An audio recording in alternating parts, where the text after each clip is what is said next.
Salam jumpa dengan Kirana Kelana, terang ilahi bagi insan pengembara. Kirana Kelana pagi hari ini diambil dari Matius pasal 1 ayat 2 sampai dengan 5a. Abraham memperanakan Ishak, Ishak memperanakan Yakub, Yakub memperanakan Yehuda dan saudara-saudaranya. Yehuda memperanakan Peres dan Serah dari Tamar. Peres memperanakan Hesron. Hesron memperanakan Ram. Ram memperanakan Aminadab. Aminadab memperanakan Nahason. Nahason memperanakan Salmon. Salmon memperanakan Boas dari Rahab. Boas memperanakan Obed dari Rut. Obed memperanakan Isai. Isai memperanakan Raja Daud.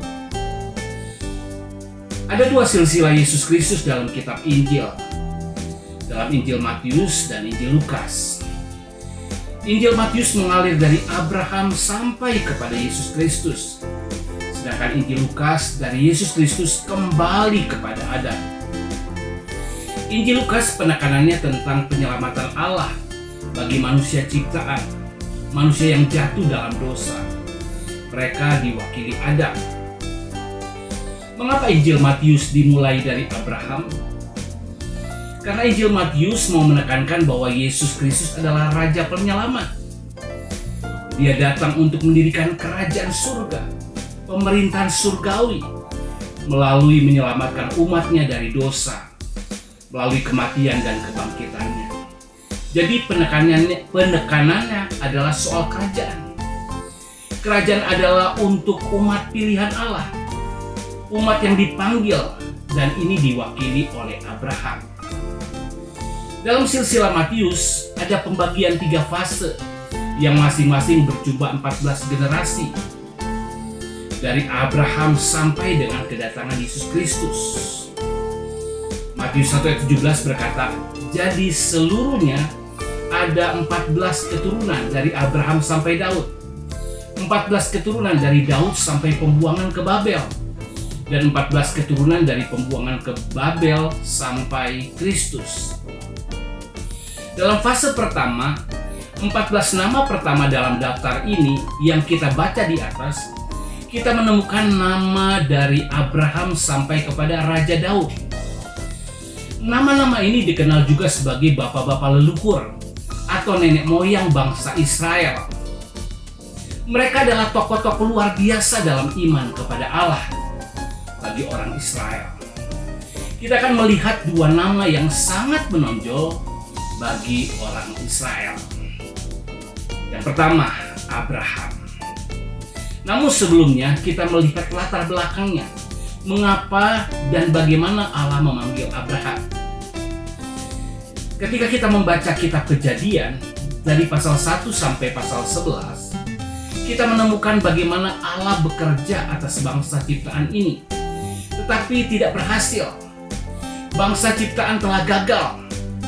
Umat manusia jatuh begitu dalam, dan puncak pemberontakan mereka, Allah membinasakan manusia dengan air bah, kecuali Nuh dan keluarganya. Namun pemberontakan manusia terhadap Allah terus berlanjut. Mereka mendirikan menara Babel dan kota Babel untuk menunjukkan pemberontakan mereka.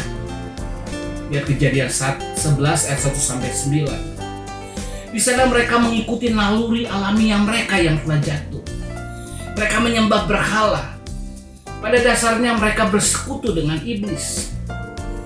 Karenanya Allah melepaskan bangsa ciptaan yang telah jatuh itu. Namun Allah tidak tinggal diam.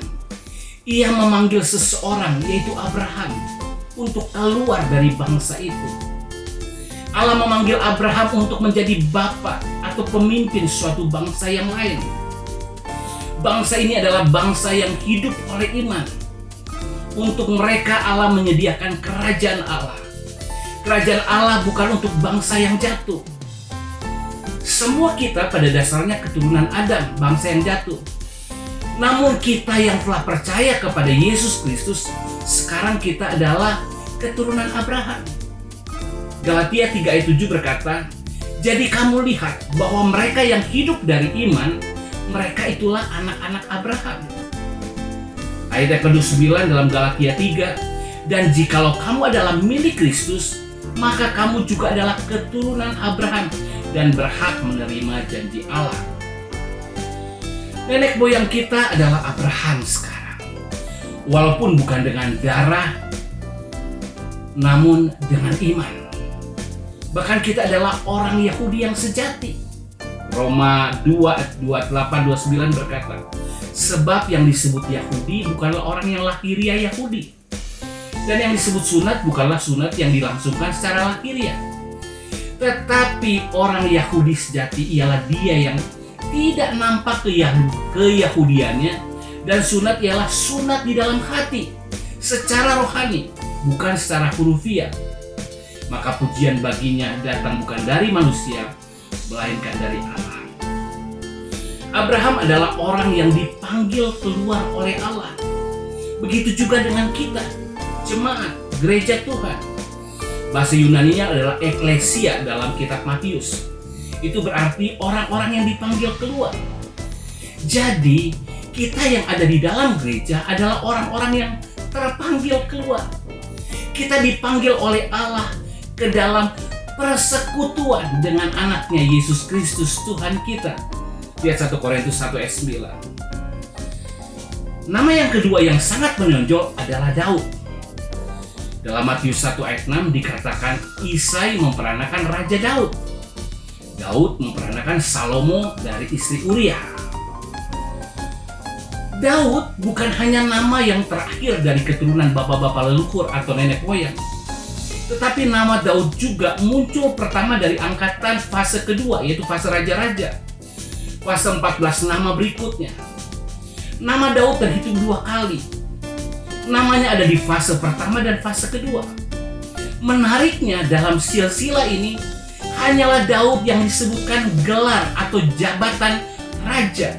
Raja Daud. Dan sebutan raja itu malahan ada di angkatan fase pertama, bapak-bapak leluhur atau nenek moyang. Ingat lagi kitab Matius bicara soal kerajaan. Kalau Abraham adalah orang yang dipanggil Allah untuk kerajaan, maka Daud adalah orang yang dipilih Allah untuk kerajaan. Ingat ketika Samuel hendak mengurapi raja umat Allah, Isai mengajukan 7 orang anak kepadanya. Samuel memandang mereka dan berkata, "Semuanya ini bukan pilihan Tuhan." Tetapi ketika Samuel melihat Daud, Tuhan berfirman, "Bangkitlah, urapilah dia, sebab inilah dia." Lihat 1 Samuel pasal 16 ayat 10-13. Abraham adalah orang yang dipanggil. Daud adalah orang yang dinobatkan. Kepada Abraham dijanjikan tanah Kanaan, tanah perjanjian. Pada zaman Raja Daudlah, seluruh tanah Kanaan, tanah perjanjian dikuasai. Biarlah kita menjadi seperti Abraham, orang yang dipanggil Allah, dan menjadi seperti Raja Daud, orang yang dipilih Allah untuk dinobatkan memerintah bersama Kristus dalam kerajaannya. Haleluya. Kita adalah orang yang dipanggil, dan biar juga kita adalah orang yang dipilih oleh Allah. Haleluya. Tuhan Yesus memberkati.